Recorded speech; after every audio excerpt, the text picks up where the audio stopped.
Yang ingin Kak Azlin sampaikan ke teman-teman melalui teman-teman media, ke penonton Indonesia melalui film ini? Sebenarnya filem Cinta Tak Pernah Tepat Waktu adalah filem pertama perancangan saya sama Mas Hanung. Cuma kerana Mas Hanung begitu teliti untuk memilih para cast, jadi sedikit delay, tapi akhirnya pada saya menjadi benar-benar tepat pada waktunya. Dan semoga filem ini menjadi memberi kita tahu itu waktu itu adalah musuh terbesar kita. Semoga banyak actually di filem ini terlalu banyak quote, terlalu banyak pengajaran yang bisa kita pelajari, dan semoga semua media, teman-teman dapat memberi publicity yang besar untuk filem kami agar dapat ditonton oleh para peminat seluruh Indonesia. Siap, Kak Azlin. Menariknya di sini kan juga ada teman-teman dari Malaysia juga yang ikutan di sini sebagai ngisi original soundtrack dan juga main juga gitu. Dari Kak Azlin sendiri, apa harapannya Kak Azlin untuk film ini terhadap sineas-sineas di Indonesia dan juga di Malaysia untuk perfilman? Silakan. Seperti film kita sebelumnya, of course kita mengharapkan film ini akan mendapat tempat yang bagus di Malaysia, Brunei dan Singapura. Dan kerana itu kita rilis dulu pada Ogos OST dari Melly Goslow, arrangement by Mas Adrianto dan dinyanyikan oleh Aina Abdul dan Fabio Aisyah. Dan impactnya sangat luar biasa sekali. Setakat ini sudah 10 juta streaming. Wow. Di TikTok juga sudah hampir 800 juta view. Terima kasih, sangat-sangat terima kasih dengan sambutan yang luar biasa ini. Siap, tepuk tangan semoga film ini juga akan mengikut juga OST-nya. OST-nya, siap. Terima kasih Kak Azlin. Kita ke Mas Hanung Bramantyo yang berhasil membuat teman-teman di sini merasa relate. Banyak yang relate tadi ya. Tuh, yang depan ngangguk-ngangguknya kenceng banget. Mas Hanung dipercaya menjadi sutradara untuk cerita ini. Bagaimana Mas tadi yang seperti Kak Azlin bilang, ensemble cast-nya juga sangat luar biasa pemilihannya dari Mas Hanung. Boleh diceritakan Mas ke teman-teman media? Silakan. Ya, sebetulnya saya bilang bahwa film Cinta Tak Pernah Tepat Waktu itu dalam satu paket di perenungan saya pada saat pandemi. Jadi ada 4 film sebetulnya yang pada saat pandemi kan kita tahu sendirilah ya, kita 2 tahun kita nggak ngapa-ngapain gitu kan, bioskop tutup apa segala macam. Saya melahirkan 4 film sebetulnya, 4 cerita ya kan. Pertama sebetulnya dari novel Cinta Tak Pernah Tepat Waktu, kemudian Tuhan Izinkan Aku Berdosa, terus Gowo yang kemarin ada di Rotterdam, dan keempat adalah sebuah film perenungan saya juga judulnya The Hole ya kan, dan itu juga akan tayang di dalam kemungkinan tahun depan, tahun ini tapi akhir tahun. Jadi semua seolah-olah numpuk sekarang gitu kan, tapi sebetulnya ini adalah cerita lama, ini adalah sebuah skenario lama yang baru tereksekusi dalam 2 tahun terakhir, tapi semua numpuk, tiba-tiba dapat tanggal tayang di di tahun ini. Semoga ini waktu yang tepat ya, karena beberapa film saya yang dulu pada saat kita syuting di sebelum pandemi tiba-tiba hangus, hilang, dan kemudian nggak jadi tayang di bioskop karena waktu-waktu yang tidak tepat ya kan. Yang tadinya kita syuting untuk bioskop tiba-tiba langsung dialihkan ke OTT ya kan, itu sering banget. Dan perjalanan waktu itulah yang akhirnya kemudian merujuk pada takdir gitu kan. Dan ternyata cinta itu ada pada pusara itu. Cinta itu adalah tentang waktu, cinta itu ternyata juga bicara tentang pengorbanan, dan akhirnya kemudian muncullah takdir. Nah, itu semua terkemas dengan baik pada saat saya membaca novelnya Mas Putut. Jadi kayak saya tuh kayak digedor gitu loh, diingatkan gitu. Apalagi kan pada saat pandemi itu kan kita semua dalam keadaan baper ya, sensitif, dikit-dikit bisa marah, bisa nangis sendiri apa segala macam. Jadi novelnya Mas Putut itu pas banget. Dari judulnya saya ngerasa bahwa cinta tidak pernah tepat waktu. Itu kayak kok kayak sedikit cheesy, tapi ketika kita dalemin, ya kan ternyata itu punya filosofi yang tinggi sekali. Saya pikir saya akan membaca sebuah novel pada saat itu novel yang berat gitu kan. Ternyata karena Mas Putut kan, Putut EA dikenal dengan tulisan-tulisannya yang cukup dalam, filosofinya tinggi juga gitu kan. Tapi ketika saya membaca itu ringan, sangat ringan, seperti halnya mungkin teman-teman bisa menyaksikan filmnya. Tetapi di babak kedua menjelang akhir itu tiba-tiba novel itu ketwist, ya kan?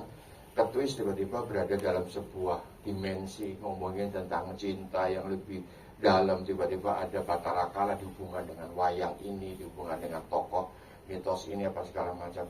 Saya melihat itu. Akhirnya kemudian saya langsung menghubungi Mas Putut, Mas saya mau membuat ini karena itu sangat relate.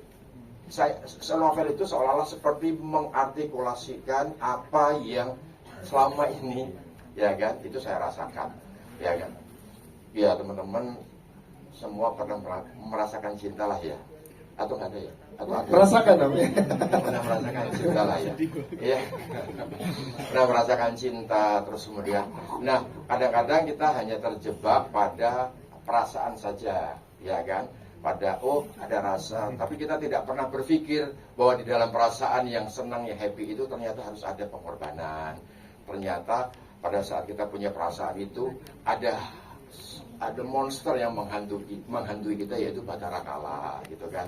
Itu kan tidak pernah tersadari itu. Tetapi bagi orang Jawa seperti saya, itu tuh benar-benar kayak dekat gitu loh. Jadi pada saat saya cinta sama seseorang, terus kemudian berani mengungkapkan saya sayang sama kamu, saya lupa kalau di situ tuh ada semacam monster yang sedang nungguin lo ngomong apa, ya kan? Lo ngomong itu,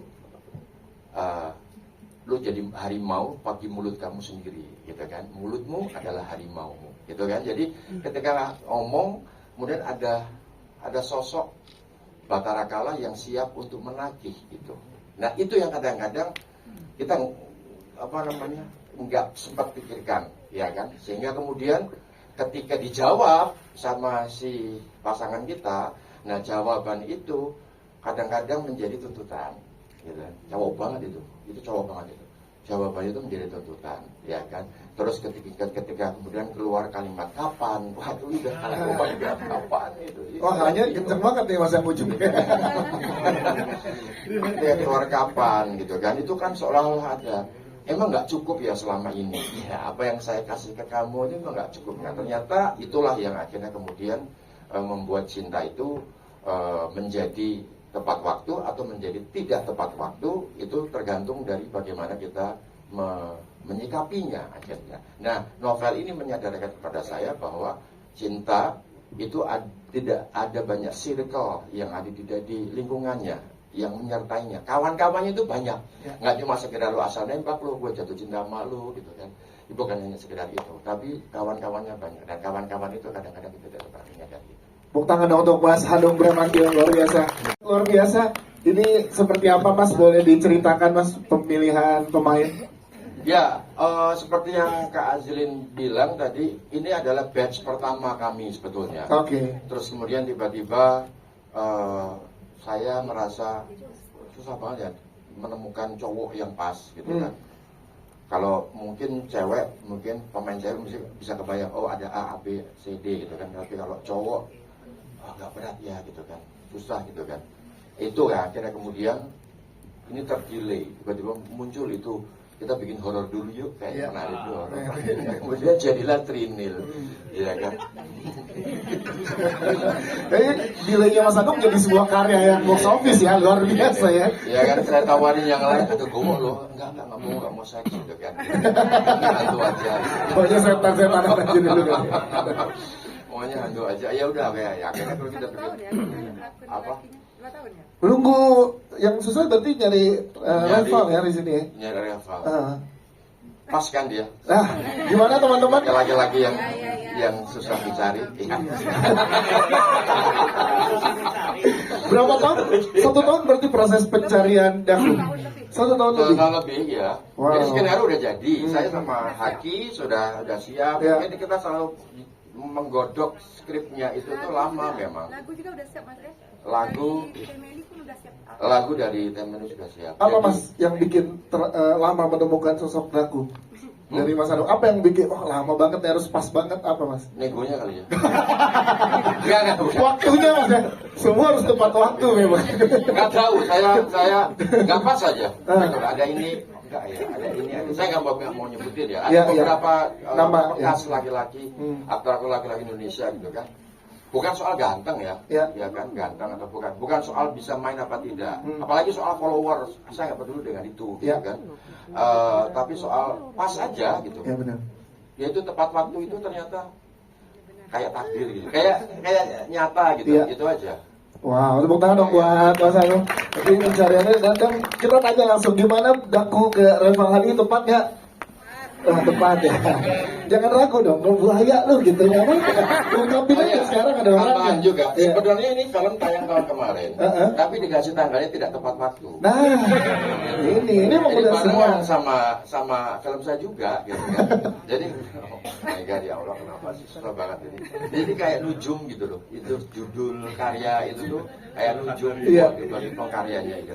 Ya jadi jangan pernah bermain-main dengan waktu ya. Nah, itu. Makanya saya ini. Siap. Terima kasih Mas Hanung. Nanti kita kembali Mas anak seperti Daku ini. Silahkan. Ya, selamat sore dulu buat teman-teman nih. Senang banget. Dan itu waktu akhir tahun itu memang saya menyelesaikan 2 film yang disutradari oleh Mas Hanung.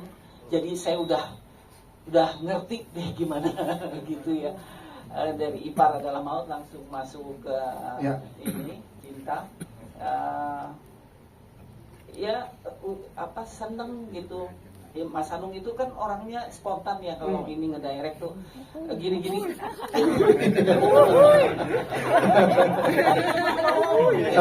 Jadi bisa banyak ini ya seruannya ya.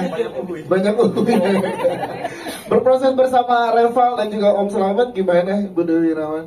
Kalau sama Mas Slamet saya udah 4 kali jadi suami istri, Ya. jadinya udah ngeblend banget. Udah nggak boleh banget. Nah kalau anak yang satu ini nih, Ini anaknya baik, ah, berasa anak banget kayak. buaya hanya di film ya Bu ya, aslinya. Ibu Dewi Irawan tepuk tangan dong. Kita kayak Bang Belina, kalau Bang Belina seperti apa menjadi malaikat tanpa sayapnya Daku di sini. Gak pengen tahu. Kalau kata Rangga, kryptonite-nya. Yes. Kryptonite Daku. Tato Bijang itu nggak jauh seperti saya ya, 11-12. Betul. Mungkin itu juga kenapa Hanung memilih saya, karena saya adalah seorang penikmat juga. Penikmat film, penikmat karya seni, tulisan-tulisan gitu kan. Yang ditanaminya kan seperti itu, penikmat karya-karya seni. Nah, pokoknya Hanung Iya. tidak salah. Maka miliknya sama ya. Oke. Terima kasih Hanung. Terus gimana Mbak Miriam untuk build chemistry bareng sama Reval karena banyak adegan intensi sini. Sama Revo, aduh gimana ya. Kita udah sering ketemu juga kan ya. Jadi ya udah ya menyatu kita. Terus ini peran cocok banget deh pokoknya tuh. Iya, Mbak dan Miriam. sebagai seorang penikmat, ya nikmatin aja. Penikmat karya seni mendapatkan karya seni yang luar Pegangannya biasa. lain kan. Tepuk tangan untuk Mbak Miriam.